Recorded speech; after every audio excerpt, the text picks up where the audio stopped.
Good afternoon. Welcome to the Midday Mull for Tuesday, the 23rd of May. Continuing with a slight reflection on the leave I've been on, as I was driving through the Northern Cape, you come across the cities of places like Kuruman and Vryburg, who are essentially small rural towns, but around them is this growing mass of informal settlements and corrugated iron structures that are being put up. And as I drove through, just wondering, where were these people working? What were they doing to make ends meet? How did this work? And I wondered if it did work.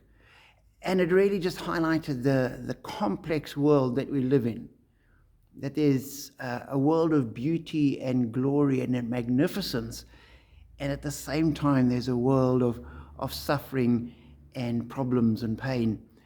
And then this last Friday we had the news of the death of Timothy Keller, a great Christian leader and teacher, and having had a 3 or 4 year struggle with cancer, finally died, and just highlighting the reality of death and of suffering. And then speaking to people at the service in the church, and one of them was saying, one couple was saying they were on their way to the Cape to go and minister to a family where a youngish husband had been killed in a motor car accident. And then just yesterday we had an interment of ashes at the church of a lady sort of fairly old, not desperately old, but had lived a good life, but standing there with her husband, and he just said, "I've done this too often." And he'd already buried 2 daughters as well. And you're just aware of the pain that there is, and that this world is a complex and problematic place. And sometimes it's very easy to latch onto the happy, positive, upbeat passages of Scripture and cling to them, but then our lives don't look like that.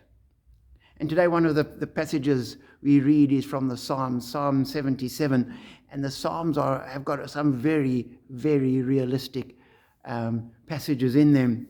This is a psalm of Asaph. We're told for Jeduthun, we're not sure what that means, but it begins, "I cried out to God for help. I cried out to God to hear me." So here's somebody crying out, obviously in need, obviously in pain, wanting help. And a little later, in verse 7, the psalmist says, "Will the Lord reject forever? Will he never show his favor again? Has his unfailing love vanished forever? Has his promise failed for all time? Has God forgotten to be merciful? Has he in anger withheld his compassion?" And I think that there are many people who would ask those very same questions as they go through life in situations where they're in. Where is God in this? What is God doing? The psalmist continues and just says, "I will remember what God has done."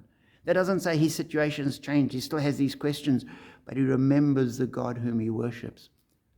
And so in the Psalms and in Scripture, we have a very realistic approach to life. And it's worth holding intention and holding the balance, and always to remember, as we look at a world full of suffering, that God's not just in heaven, but in the incarnation, Christ stepped into our world, became one of us, suffered with us, suffered for us.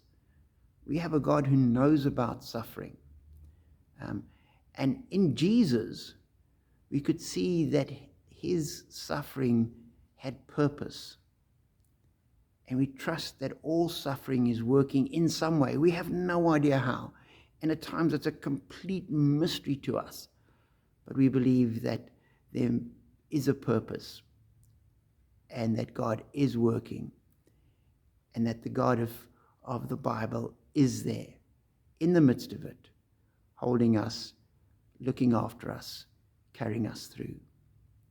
So when we're struggling, let's hang on to that and know that we have a God, and in the midst of the pain and the problems, and we look deep inside, we are blessed.